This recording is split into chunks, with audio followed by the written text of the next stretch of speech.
vamos ler a palavra de Deus, palavras de Cristo. Vamos nos colocar em pé.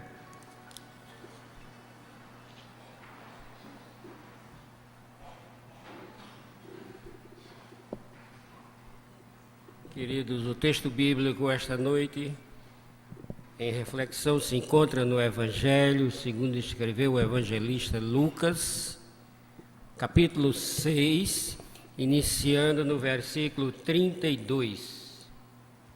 São Lucas, capítulo 6, iniciando no versículo 32. Do amor ao próximo e do juízo temerário. Se amais os que vos amam, qual é a vossa recompensa? Porque até os pecadores amam aos que os amam. Se fizerdes o bem aos que vos fazem bem, qual é a vossa recompensa? Até os pecadores fazem isso. E se emprestais àqueles de quem esperais receber, qual é a vossa recompensa? Também os pecadores emprestam aos pecadores para receberem outro tanto. Amai, porém, os vossos inimigos, fazei bem e emprestai, sem esperar nenhuma paga. Será grande o vosso galardão, e sereis filhos do Altíssimo, pois ele é benigno até para com os ingratos e maus. Sede misericordiosos, como também é misericordioso o vosso Pai. Não julgueis, e não sereis julgados. Não condeneis, e não sereis condenados. Perdoai, e sereis perdoados. Dai, e dar-se-vos-á. Boa medida, recalcada, sacudida, transbordante, generosamente vos darão. Porque com a medida com que tiverdes medido, vos medirão também. Este é o Evangelho do Senhor. Louvado sejas, ó Cristo. Louvamos ao Senhor enquanto o nosso arcebispo se dirige ao púlpito. Sejam bem aceitas as palavras dos meus lábios e o meditar do meu coração perante a tua face, ó Senhor, rocha minha, Redentor meu. Podeis sentar.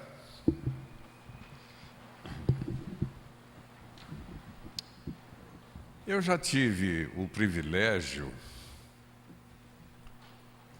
de visitar Israel por 12 vezes. 12. Sempre eu levava um grupo comigo e andávamos naquelas terras por onde Jesus andou. Eu relacionava o local com a Bíblia. Era um curso de Bíblia em loco, né? E aí eu disse, olha, 12 vezes está bom. Agora eu quero ir para Jerusalém Celeste. Mas as pessoas sempre me pedem, vai uma última vez, tal. É tão bom. E quem sabe eu me animo um dia, não é? E lá em Israel há dois mares atípicos, sui generis, únicos, incomuns, especiais, singulares, distintos, com características peculiares. Aí você perguntaria, mas que mares? Mas os mares não são todos iguais? Não. Aqueles dois de lá são originais, exclusivos. Que mares são esses? Um é o Mar da Galileia. Ele é também conhecido como Mar de Tiberíades, também como Lago de Genezaré. Todos esses são sinônimos desse mar. O Antigo Testamento dá um nome dele diferente. No livro de Números, por exemplo, esse livro se refere a ele como o Mar de Quinerete. Essa palavra Quinerete provém da palavra Quinor, que significa harpa em hebraico. Em razão daquele mar, visto de cima, ter o formato de uma harpa. Não é? E essa forma de harpa empresta a esse mar um aspecto muito agradável à vista. É uma uma paisagem ambiente que oferece uma beleza natural incrível, sem par. Aqueles que não estão muito lembrados da geografia da Palestina supõem que esse mar da Galileia seja um mar assim na acepção da palavra, não é? Mas não. O mar da Galileia é um lago de água doce, não é? Ele nada mais é do que um alargamento do Jordão. O Rio Jordão nasce lá no norte, perto da Jordânia. É um rio pequeno, de largura, e vai descendo, e devido a uma configuração do terreno, ele se tornou um grande lago. E é um lago que tem 21 metros de comprimento, 12 de largura. É um lago cheio de peixes, e olha aí que peixes. As margens desse lago são floridas, sugerindo muita vida e muita beleza. Nos dias de Jesus, floresceram muitas cidades em torno desse lago, como Cafarnaum, onde Jesus morou. Tiberíades, que hoje é uma cidade de alto nível, primeiro mundo. Magdala surgiu também à margem, onde residia aquela Maria, aquela de quem Jesus expulsou 7 demônios. Tinha uma outra cidade chamada Gadara, que morava aquele endemoniado garadeno, gerazeno, né, que vivia dormindo nos túmulos de um cemitério, e que Jesus o libertou. Então, o mar da Galileia está muito vinculado ao cristianismo. Jesus exerceu a maior parte do seu ministério ali, às margens do mar da Galileia. Os primeiros discípulos de Jesus foram recrutados dentre os pescadores daquele lago. Vários milagres aconteceram, por exemplo, aquela pesca milagrosa, a multiplicação dos pães foi ali à margem daquele lago. As bem-aventuranças, o sermão do monte foi proferido ali à margem. Ali Jesus acalmou uma tempestade, andou sobre as ondas daquele mar, como se fossem pavimentadas. Enfim, essas são as características desse primeiro mar exclusivo. O segundo mar, que é especial, é o Mar Morto. O nome já é um horror, já é sinônimo de trevas, mas também é um mar egoísta, egocêntrico, é um mar que não compartilha as suas águas. Depois que o Jordão, lá perto, já forma o lago de Genezaré, da Galiléia, aí ele vai funilando e o rio vai descendo e forma outra dimensão de água que é chamado Mar Morto, que tem 78 quilômetros de comprimento, 18 de largura. As águas são paradas, você não consegue nem nadar, porque a água tem tanto sal, uma densidade muito grande. Ali não há peixes, há ausência de vida. Esse mar encontra-se dentro do deserto da Judeia. A vegetação é quase nula. E ele está colocado numa das maiores depressões da Terra. Não tem nenhum outro tão fundo. Ele está a 400 metros abaixo do nível do mar. Como eu disse, a água é tão amarga que é impossível qualquer tipo de vida. Esse Mar Morto só recebe a água do Jordão e para ali. Ele não compartilha nada.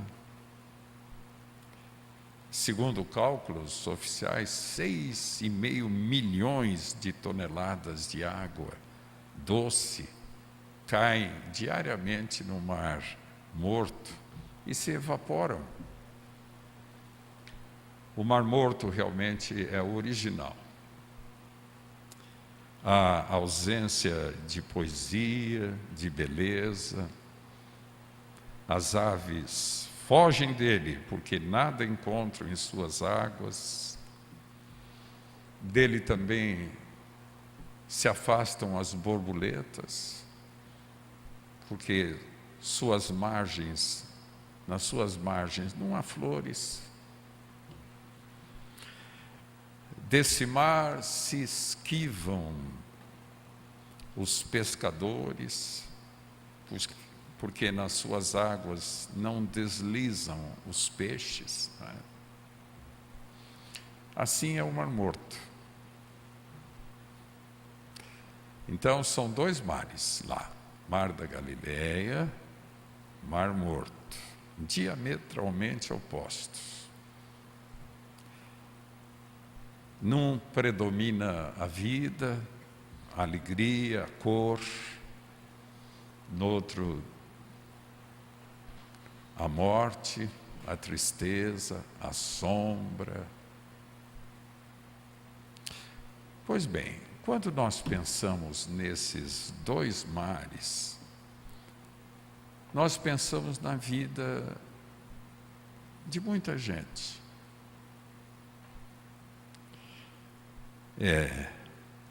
Algumas pessoas se assemelham ao Mar da Galileia e outras ao Mar Morto, não é? Caracterizado por sombras, por egoísmo. Cada um de nós pode reproduzir um desses dois mares. Ou você é semelhante ao Mar da Galileia, ou você é semelhante ao Mar Morto. Quando é que você é Mar Morto? Quando é que você é Mar da Galileia? Vamos ver aqui hoje, ver se a gente se identifica. Vamos lá? Você é Mar da Galileia quando você é um ser assim comunitário, trava relações fraternas, Você dialoga, serve. Você não vive só para si. Você participa na edificação dessa sociedade nova que nós chamamos de civilização do amor. Você convive com os outros num clima de respeito, de boa vontade. Você se desinstala do seu comodismo, das suas burguesias, se expõe. Sua presença é sempre benfazeja, positiva, criadora. Você reparte, você divide. O comunitário ama, construindo pontes entre os homens, possibilita a concórdia e o entendimento, você promove a paz. Isso é ser Mar da Galileia. E quando é que você é parecido com o Mar Morto? Sabe quando? Quando você é uma pessoa assim, enconchada em si mesma, em si mesmada, não percebe a presença dos outros à sua volta, não suporta a felicidade dos outros, considera como roubo a sua própria felicidade. Um individualista, se pudesse, ele optaria em viver sozinho na face da terra, dono absoluto do mundo. Aquele imperador Nero afirmou certa vez assim, olha o que ele disse, é uma lástima que a humanidade inteira não tenha uma cabeça só para eu decepá-la de uma vez. Nero é a personalização clássica de um homem egoísta, consumado, de um individualista pervertido. É claro que, para você ser parecido com o Mar Morto, você não precisa de chegar nesse extremo, como chegou Nero, né? Eu tenho a minha maneira própria de enxergar alguém semelhante ao Mar Morto. Isso é coisa minha. Quando eu encontro pessoas, por exemplo, que só vivem lamentando da vida, queixando-se de tudo, de todos, pessoas julgando-se infelizes, porque só vive pensando nas coisas que não têm e que gostariam de ter. Gente que só capta os ângulos menos luminosos da vida e das coisas. Gente amarga, sempre com um comentário negativo a fazer. Gente incapaz de fazer um elogio sincero, de superar um problema, de dar um sorriso descontraído, gostoso, cativante, de ver as coisas boas das pessoas. Quando eu encontro jovens, até jovens de idade, mais velhos de vida, cinzentos na sua visão do mundo, quando eu vejo uma pessoa assim, como eu descrevi, me dá vontade de dizer, sabe quem é você? Você é o Mar Morto na vida. Né? Você está precisando de um puxão de orelha, bem grande, porque a ordem evangélica é essa. Todo mundo, com a graça de Deus, deve se esforçar para ser um Mar da Galileia. ao Mar Morto, eu digo: saia de si mesmo. Não viva só pensando em você, só em receber, cozinhando os seus problemas. Olhe um pouco à sua volta. Veja quanta gente morrendo de fome, literalmente, jovens destruídos na sua visão de mundo, pelos tóxicos. Quantos lares destruídos. Hoje no Brasil, a cada 10 casamentos, 6 terminam antes do 8º ano. Quantos vivendo marginalizadamente, culturalmente, socialmente. Crianças de 10 anos de idade que nunca tiveram uma palavra de amor na vida. Pense naquele moço, José Augusto, de 28 anos, que eu sepultei de câncer tempos atrás, deixando uma esposa, um filhinho de 8 meses. Né? Olha um pouco à sua volta, viu? Quantos dariam tudo para estar no seu lugar? Acontece 1000 coisas boas na vida do Mar da Galileia, e ele só vive pensando naquilo que não gostou, que deixou triste, feriu o seu amor próprio. E as bênçãos que a gente recebe. Então a ordem é essa: saia de si mesmo, vá ao encontro de Deus, dos seus irmãos de caminhada. Você vai encontrar sentido na vida. Lembre-se que é dando que se recebe.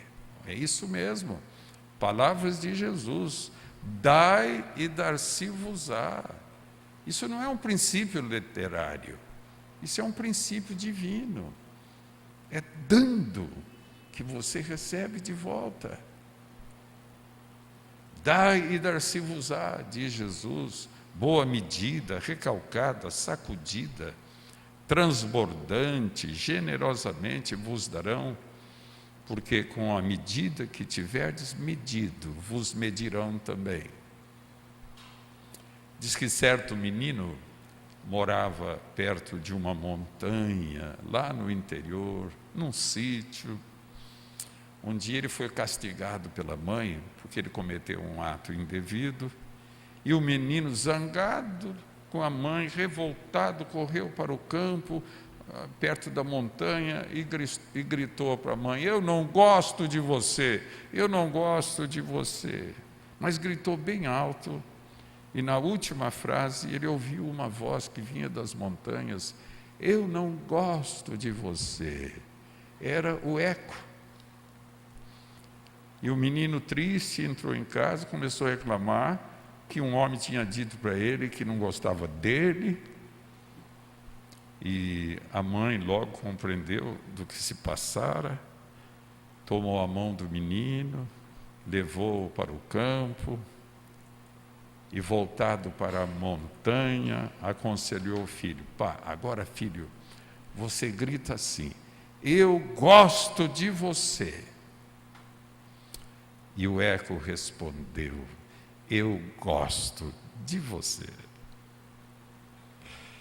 Então a mãe aproveitou para dizer: meu filho, olha, a lei da vida é essa, viu? O que damos é o que recebemos.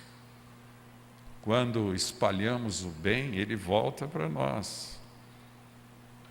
E quando nós espalhamos o mal, ele tem o mesmo destino.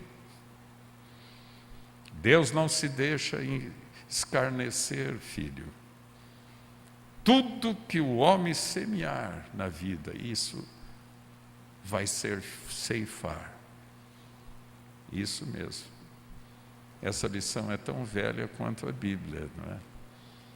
Jesus: dai e dar-se-vos-á. Esta é a lei de Deus a respeito do dar. Isso se aplica a qualquer área da vida. Se você duvidar disso que eu estou falando, faça o seguinte teste amanhã. A primeira pessoa que você encontrar, sorria para ela. Sabe o que ela vai fazer? Vai sorrir para você. Então, o princípio é esse. Você precisa de ajuda, ajude os outros. Você precisa de amigos por perto, seja amigo. Você precisa de compreensão na vida, compreenda os outros. Você precisa de perdão, perdoe os outros. Precisa de incentivo, dê estímulo às pessoas. Você não gosta que fale de você, não fale de ninguém. Você precisa de gentileza na vida, seja gentil. Dai e dar-se-vos-á. O grande mestre é aquele que dá a si mesmo pelos seus discípulos. O grande médico é o que dá a si mesmo aos seus doentes. Eu diria um grande pastor é aquele que dá a si próprio pelas suas ovelhas. Os homens da história conquistaram a sua grandeza, os que conquistaram dando-se em favor de uma causa boa, nobre. Você morre e as pessoas sentem saudades. É isso mesmo. Tem um rei que reinou em Jerusalém. O nome é um horror, Reoboão. Olha que coisa horrorosa. E isso está no 2 Crônicas, no Antigo Testamento. Aí o autor de 2 Crônicas diz assim: Reoboão morreu sem deixar saudade. E eu poderia acrescentar até, e já foi tarde, né? Pessoas assim não fazem falta.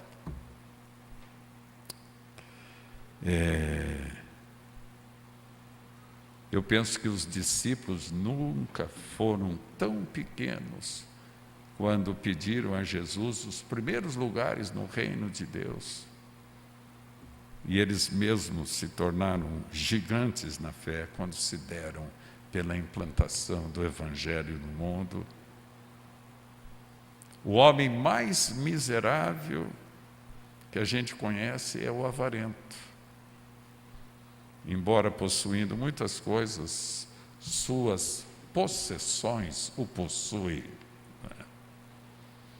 Quando Cristo introduziu aquela parábola do avarento, que pensava em novos e maiores celeiros para dizer à sua alma assim: minha alma, tens muitos bens em depósitos para largos anos, descansa, come, bebe, regala-te. Sabe o que Jesus disse nessa oportunidade? Ele enunciou esta grande lei da vida. Olha o que Jesus falou: olhai e guardai-vos de toda avareza, porque a vida de um homem não consiste na abundância dos bens que possui. E Paulo, a gente só lê isso na carta de Paulo. Ele deixou para a posteridade uma expressão de Jesus que não aparece nos evangelhos. E louvamos a Deus porque ele deixou isso assinalado numa das suas cartas. Coisa mais bem-aventurada, diz Jesus, é dar do que receber. Isso mesmo. A Bíblia fala coisas curiosas sobre o dar, por exemplo. Nós lemos assim: um dá liberalmente e se lhe acrescenta mais e mais, mais e mais. Outro poupa mais do que é justo e se empobrece. Em face disso, a Bíblia recomenda: é a riqueza, é a bênção de Deus que enriquece. Põe o seu pão sobre as águas, porque depois de muitos dias o acharás. Faça o bem hoje, e ele volta para você. Eu sei que é difícil dar aos outros o que temos, mas a coisa mais difícil ainda é dar você próprio aos outros, o seu eu. Uma filha de 15 anos, uma vez, se queixou: papai, é mais fácil você abrir a sua carteira, dar um dinheiro para mim, do que dar você mesmo o seu carinho, o seu cheiro, o brincar comigo num tapete. É mais fácil abrir carteiras. Paulo, o apóstolo, elogiou os cristãos lá da Macedônia, porque eles se deram primeiro ao Senhor. Aquele gesto de Maria, quebrando aquele vaso de alabastro, tão rico de perfume, custoso, ela quebrou aquilo aos pés do Mestre e teve para Jesus uma significação toda especial, porque aquilo simbolizava a consagração dela em torno dele, né? E Jesus diz naquele dia: onde esse evangelho for pregado, há de se lembrar o que Maria fez.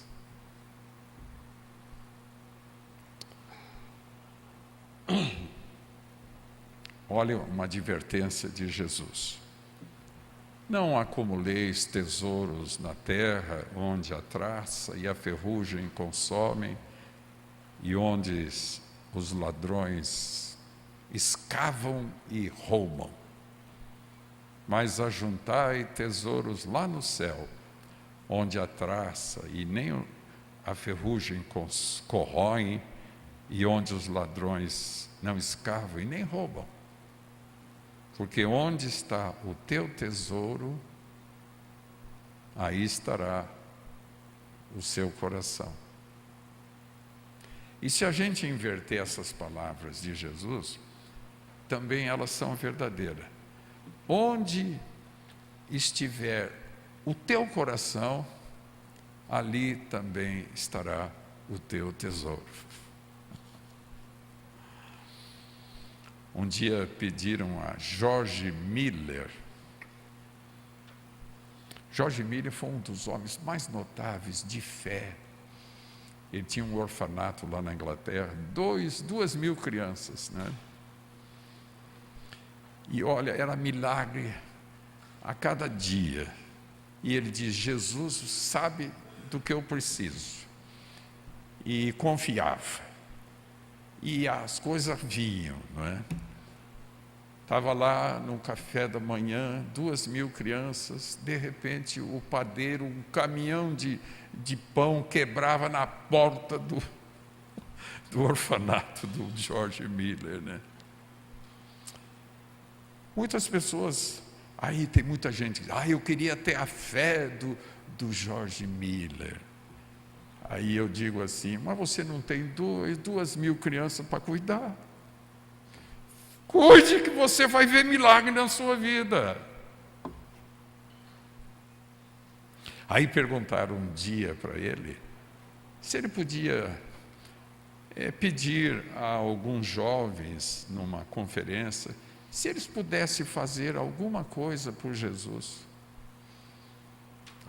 Ele ficou bravo. Ele falou: eu jamais pediria a alguém nesta vida que fizesse alguma coisa para Jesus, mas eu pediria a todos os homens que fizessem tudo por Jesus Cristo na vida, não é?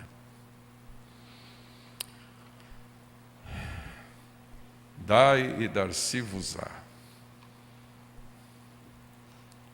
Interessante que quando a gente só pensa em receber, nós não experimentamos aquela alegria, aquela felicidade que promovem o nosso gesto de ser oblativo, de partilha na vida, não é? Jesus por isso que Jesus tem essa palavra: filho meu, dá-me o teu coração. Deus nos quer. Filho meu, dá-me o teu coração. Um coração vazio de coisas tem mais espaço para Deus e para pessoas. Isso serve de alerta para muita gente. Muitos não têm felicidade porque não têm Deus e não têm os seus irmãos no coração.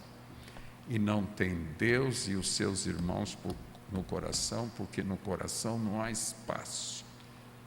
Está todo tomado de coisas.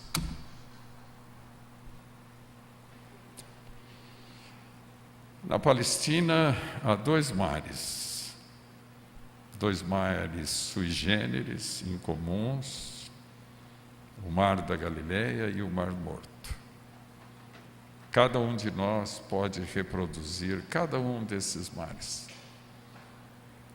Eu tenho uma pergunta para você. Qual deles você parece mais? Vamos orar?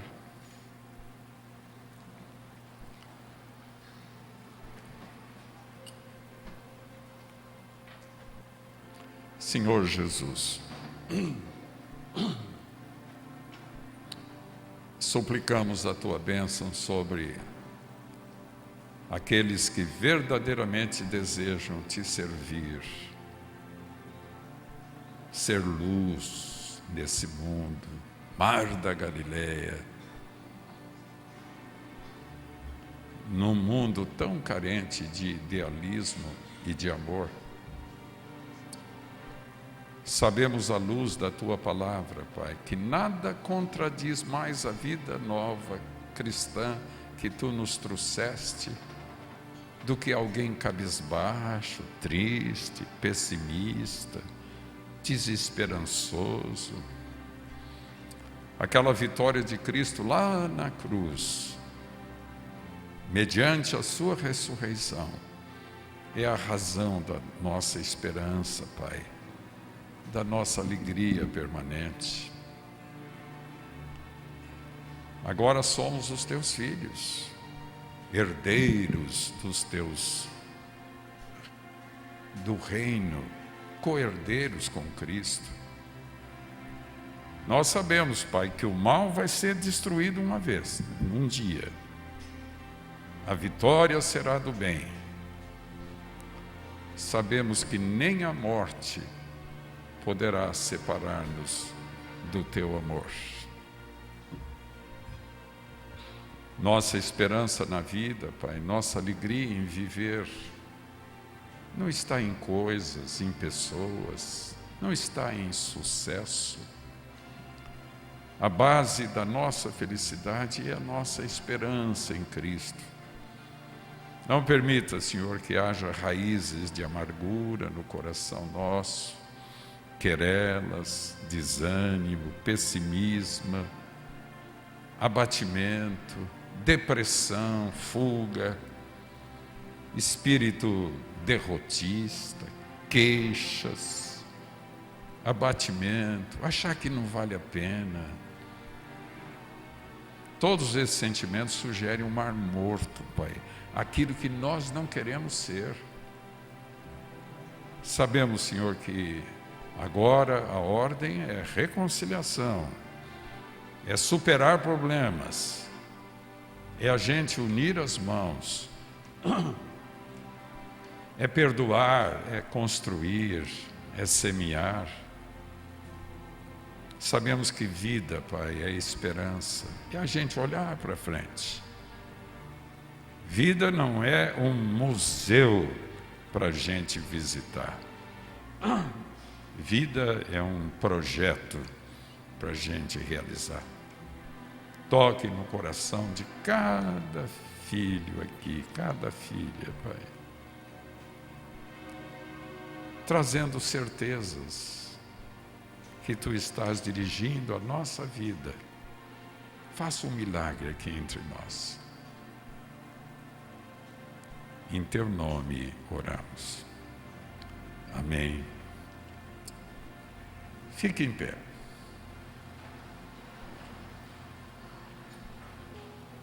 Se você aceitar a minha sugestão, nesse abraço da paz que eu vou sugerir agora, você vai dizer para a pessoa que está do seu lado: posso abraçar um mar da Galileia? Saudemos-nos uns aos outros.